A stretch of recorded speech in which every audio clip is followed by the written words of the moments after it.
नागी साहब, ये क्या मामला है, ये जो चैंपियंस कप है और उसके साथ ये जो नया स्ट्रक्चर है, कोई बताने के लिए भी नहीं आया ना? देखिए, अब पहले तो ये जो चेंजेस होते थे आपके डोमेस्टिक स्ट्रक्चर में, ये 2-3 साल बाद होते थे और बेसिकली उनका रीज़न क्या होता था कि नई एडमिनिस्ट्रेशन आई, उसने पुराने ऑपरेशंस रैप अप किए, उन्होंने अपनी मर्ज़ी से चलाना शुरू किया। ये मेरे ख्याल से रीसेंट हिस्ट्री में पहली दफ़ा हो रहा है कि एक रिजीम जिसने एक इनिशिएटिव लॉन्च किया, उसने अगले साल उसी को रैप अप कर दिया, कंप्लीट भी नहीं होने दिया। अगेन चैम्पियंस कप जो लॉन्च हुआ था, इसके पीछे कोई बेसिस नहीं थी, इसके पीछे कोई रीजनिंग, कोई क्रिकेटिंग लॉजिक नहीं थी। एक हमने तो पहले भी जब ये लॉन्च हुआ था बात की थी कि ये एक लेगेसी प्रोजेक्ट था। लेगेसी प्रोजेक्ट से मुराद के जी जो भी नया चेयरपर्सन आता है उसको होता है मैं कुछ ऐसा करूं कि मुझे नस्लें याद रखें।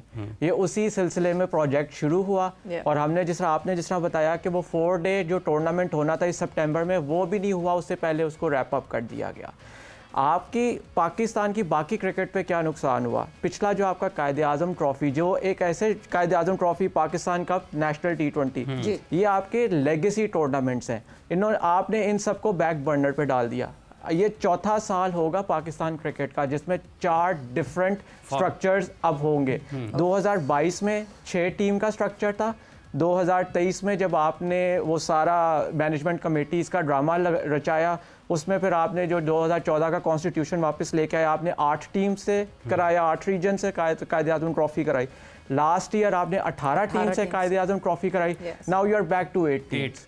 तो ये आप सोचिए, इतनी इनकंसिस्टेंसी होगी तो आपकी क्रिकेट कहाँ जाएगी? तो आप ये सारे जैसे कहते हैं सारे जो मसले मसाइल हैं, ये इनके पीछे यही रीजंस हैं कि जो लोग डिसीजन मेकर्स हैं उनको खुद ही नहीं पता हमें क्या करना है। मैं आपको एक छोटी सी बात बताऊं, लास्ट ईयर जब ये अभी 18 टीम्स की नेशनल T20 भी हो रहा था और ये कायद-ए-आज़म ट्रॉफी भी हुई, तो मुझे पीसीबी के बड़े सीनियर ऑफिशियल मुझे कन्विंस कर रहे हैं इस चीज़ के ऊपर कि आपकी ये जो एलीट डोमेस्टिक लेवल है इसके ऊपर ज़्यादा टीम्स होनी चाहिए। क्यों? क्योंकि भारत में ऐसा होता है। भारत में जो जी रणजी ट्रॉफी 28 टीमें खेलती हैं, 32 टीमें खेलती हैं, तो आप वहाँ पे देखें। और फिर उन्होंने मुझे कहा कि मेरा अगर ये हो, मेरी पावर में हो, तो मैं और टीम्स ऐड करूँ। और आज आप देखें, मेरे ख्याल से उस बात को अभी कोई 4-5 महीने नहीं हुए, now we are back to 8 teams और 10 टीम्स इन नेशनल T20। और ये सेकंड कंसेक्यूटिव सीजन होगा कि रीजन्स का वनडे कप नहीं हो रहा जी। पिछले साल हुई नहीं है पूरी आपने अंडर 19 तो पूरी आपने एक मैच हुआ था शायद, उसके बाद स्क्रैप कर दिया था। मगर कादिर, सबसे इम्पोर्टेंट और सबसे एक प्रॉब्लमैटिक बात जो है, हम ज़रा पीछे चले जाते हैं। 6 टीम्स का जो एक पूरा एक सेटअप आया था, बड़ा उस पर शोर भी मचा था, वो बहुत अब्रप्टली आ गया था। वही 6 टीम्स में बार बार सब कह रहे थे अच्छा जी 2 टीम्स और हों तो बेटर हो जाएगा। हम इतना सारा घूम के हम वहीं आ गए, वही के 2 टीम्स और ऐड कर ली जाती, हम फिर से इसी सेटअप पे आ जाते जो आज सेटअप अनाउंस हुआ है डोमेस्टिक का। पॉइंट सिर्फ ये है कि क्या अब सबसे पहले तो शायद रीजन्स लड़ पड़ेंगे आपस में, किसको कहाँ रखना है, कौन सा नहीं हुआ, ये वाला नहीं हुआ, वो वाला नहीं हुआ। क्या पाकिस्तान क्रिकेट बोर्ड को प्रेस कॉन्फ्रेंस करनी चाहिए थी इसके लिए? इतना इंपॉर्टेंट था ये मैटर? देखिए एग्जैक्टली इस पे ख़ास तौर पर डोमेस्टिक अगर आपने स्ट्रक्चर एक चेंज किया है और उस पर ब्रीफिंग देनी चाहिए थी। उस पर सबको जितने भी शूको शबात होते, क्वेश्चंस होते, वो सब दूर करने चाहिए थे। और डायरेक्टर डोमेस्टिक को, GM डोमेस्टिक को और CEO साहब को आना चाहिए था और बतानी चाहिए थी, ये सारी चीज़ें बता देते ताकि अगर हम अभी जो बात कर रहे हैं वो सारों को क्लियर हो जाती। दूसरी चीज़ है कि जो 6 टीम वाला स्कूल क्रिकेट पर एक प्रेस कॉन्फ्रेंस हुई थी, उसमें बड़े अफसरान मौजूद थे और आपके मुल्क की क्रिकेट सबसे बड़ा जो जिसके ऊपर आपकी क्रिकेट की बुनियाद है उसको बदला है, तो आपने सिर्फ चंद अल्फाज भेज दिए। चलें जरा इससे गुजारा करें। आप साहब देखें, ये अभी ये जो स्ट्रक्चर था चैम्पियंस कप वाला, इसमें जब ब्रीफिंग इस पर दी गई थी तो इसको बताया ये गया था तमाम ऊपर लेवल की मैनेजमेंट को, और मैनेजमेंट भी इसी लिहाज से, जिस तरह एहसन ने कहा है, लेगेसी एक होनी चाहिए थी और बनानी चाहिए थी, उसको कंटिन्यू नहीं कर सके। अगर हमें याद हो जूनियर जो हुआ था कप PGL, उसमें भी रमीज़ भाई ने ये वाला किया था काम, लेकिन वो आगे लेगेसी कंटिन्यू नहीं हो सकी। रमीज़ राजा और फिर उसके बाद सेठी साहब आए, मैनेजमेंट कमेटी आई ना, मैनेजमेंट कमेटी आई। उससे पहले सेठी साहब ने PSL बनाई, वो तो कंटिन्यू होती आ रही है, शुक्र अल्लाह का। चैंपियंस कप में हमें जो 50 लाख वाला हुआ मामला, उनकी सैलरी वाला, वो काफ़ी हद तक उस पर तनकीद का निशाना बनाया गया मेंटोर्स को।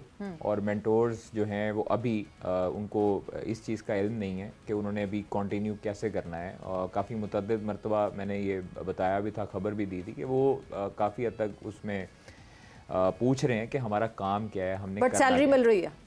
देखिए वो सबको मिल जाए ऐसी नौकरी कि आते रहे पैसे, सैलरी मिलती रहे, काम हम खुद पूछेंगे क्या चाहिए। चैंपियंस कप का मैं आपको बताऊं कि जो मकसद बनाने का ये था कि इनको जो टॉप के स्पिनर्स उसमें से निकलेंगे, फास्ट बॉलर्स निकलेंगे, बैटर्स निकलेंगे, वही पाकिस्तान चैंपियंस कप ही निकल गया, वही पाकिस्तान टीम का बैकअप होगा। निकला चैंपियंस कप निकल गया। लेकिन अफसोस के साथ कि ये होना चाहिए था कंटिन्यू। अगर आपने इसको बनाया है तो इसको कंटिन्यू करना चाहिए था। ये अच्छी चीज़ थी। हमारे टूर्नामेंट में पैसे इन्वॉल्व हो रहे थे, लड़कों को भी आ रहे थे, लाइव कवरेज मिल रही थी, मुख्तलिफ स्पॉन्सर्स आ रहे थे। तो अगर डोमेस्टिक को अगर आप इस तरह एकदम चेंज कर देंगे तो फिर वो पाकिस्तान की क्रिकेट के लिए बेहतर नहीं। एकदम चेंज कर देंगे। असल मसला क्या, आप नागी साहब, कोई इसके ऊपर कोई तहकीकात, कोई कमेटी की सिफारिशात मरतब की जाए, चलें कुछ भी ना हो, लेकिन एक इंक्वायरी का फ़ायदा ज़रूर ये होता है कि आपको पता चल जाता है कि किस मौके पर क्या हुआ, कौन जिम्मेदार था। वो भले कागज़ों का, फाइलों का हिस्सा बन जाए, लेकिन रिकॉर्ड में मौजूद रहता है कि हुआ क्या था। इस पर कुछ होना चाहिए। ये कोई इतनी छोटी बात तो नहीं है, करोड़ों रुपए खर्च हो गए ना पाकिस्तान क्रिकेट बोर्ड के। देखें, इंक्वायरी भी तो उन्होंने करनी है ना, जो फैसले ले रहे हैं। आप इस चीज़ को देखें, क्योंकि जिस तरह भी कादर ने बात की कि ठीक है पैसा आ रहा था, लाइव स्ट्रीम हो रही थी, यही चीज़ें आप कायदे-आज़म ट्रॉफी, नेशनल T20 में क्यों नहीं कर सकते? आपको इसके लिए सेपरेट प्रॉपर्टीज़ बनाने की क्या ज़रूरत है? जिस तरह आपने कहा, बताया कि इतना पैसा खर्च हो गया, चलें हम एज जर्नलिस्ट या एज एक्सपर्ट्स PCB को इस चीज़ पे क्वेश्चन नहीं कर सकते। पैसा लग गया क्योंकि PCB कहता है भाई हम अपना पैसा कमाते हैं, हमें पता है उसको कैसे खर्च करना है, आप उसको खर्च करें। बट हमें ये नज़र आता है ICC की जो फंडिंग है, जो वहाँ से हिस्सा आता है आमदन का, कमाई का, उसमें से आपने डेवलपमेंट पर खर्च करना है। तो आप उसमें किसी भी किस्म की बेज़ाब्तियाँ नहीं कर सकते। मैं आपको यही बात अगली कहने लगा था कि वो पैसा फिर आपने डेवलपमेंट जो आप कर सकते थे, आपने नहीं किया। लास्ट ईयर जब ये सब चैंपियंस सारा कप अनाउंस हुआ, सब कुछ हुआ, मैं ये सेरेमनी इन्होंने यहाँ पे की, प्रेस कॉन्फ्रेंस की, ये अटेंड करके जब वापस गया, पहले मैंने जब ये इन्होंने कहा कि जब हम 11 महीने क्रिकेट खेलेंगे और इतने मैचेस होंगे, तो मैंने सवाल किया कि भाई आप वर्कलोड कैसे मैनेज करोगे, क्योंकि उस वक्त सबके ज़बान पे वर्कलोड का एक वर्ड था। कोई जवाब नहीं मिला मुझे प्रेस कॉन्फ्रेंस में। मैं जब वापस घर गया, मैंने थोड़ी सी तहकीक की, मैंने एक डॉन में पीस लिखा और उसके अंदर बड़ा सिंपल सी मैंने बात की कि भाई पूरी दुनिया में आप देखें, अभी भी जो वर्ल्ड टेस्ट चैंपियनशिप की 4 टीम्स हैं जिन्होंने फाइनल खेला अभी तक, उन सब की 8 स्ट्रक्चर्स बहुत तगड़े हैं। आप ए स्ट्रक्चर के ऊपर पैसा लगाने की बजाय आप इस किस्म के प्रोजेक्ट्स इनिशिएट करो जिसका आपको कोई फायदा नहीं होना, और वो आपने देख लिया। अपने डोमेस्टिक में पैरेलल्स क्रिएट कर रहे हैं, पैरेलल क्रिएट करें। अब आप देखें, मैं आपको एक बड़ी सिंपल सी बात बताऊं। अब ये जाहिर बात है, इनके पास, इन्होंने सोच लिया था 3-4 महीने पहले, हमें पता चल गया था चैंपियंस का रैप करना है, इनके पास पैसे इस बजट में बच रहे थे, इन्होंने कहा हम इंग्लैंड भेज देते हैं अपनी ये टीम को। मेरे ख्याल से 2016 के बाद शायद फर्स्ट टाइम है कि पाकिस्तान की टीम इंग्लैंड जा रही है, पाकिस्तान शाहीन्स। 2018 से शायद पाकिस्तान शाहीन्स ने पाकिस्तान लायंस के साथ खेला ही नहीं है। आपने 2020 में आउट ऑफ कॉन्टिनेंट या एक ऐसी तगड़ी टीम के साथ ए सीरीज खेली थी जिससे आपको कोई फायदा होना था, वो जब न्यूजीलैंड कोविड टूर पे पाकिस्तान की टेस्ट टीम 19-20 में जब रोहेल कप्तान थे वहां, बिल्कुल ये गए थे। उसके बाद आप अपनी एक क्रिकेट के जरा क्वांटिटी और काम उठा के देखें, आपकी एक क्रिकेट ने किया क्या है। आप कभी श्रीलंका भेज देते हैं उस मौसम में जहाँ पे बारिश है, मैचेस ही कंप्लीट नहीं हो रहे, आप उनको डार्विन जा रहे हैं, आप उनको डार्विन भेज देते हैं जहाँ पे एक प्रॉपर वो क्लब की टीम्स हैं, आप उनसे उनको खिला देते हैं, फिर आप उनको जिम्बाब्वे भेज देते हैं। आपने तो ए टीम के ऊपर, जहाँ पे आप कादर जिस तरह बात कर रहा था कि जी हमें स्पिनर्स मिले, हमें बैकअप मिले, वो आपको आपकी ए टीम से मिलना है। आपने अपनी डोमेस्टिक क्रिकेट से बेस्ट तगड़े लड़के उठाने हैं, उनको ए टीम में एक्सपोजर देने, अराउंड द वर्ल्ड खिलाने का, और फिर आपने उनको नेशनल टीम में लेके आना है। आपने तो अपनी ए टीम वाइप कर दी थी। क्यों? आप जो कह रहे हैं कि इन्वेस्टिगेट किया जाए, इंक्वायरी हो, जिन लोगों ने फैसले किए हैं उन्हीं लोगों ने इंक्वायरी करनी थी। तो जब फैसले ही इतने गलत हो रहे हैं तो इंक्वायरी कहाँ से होनी थी?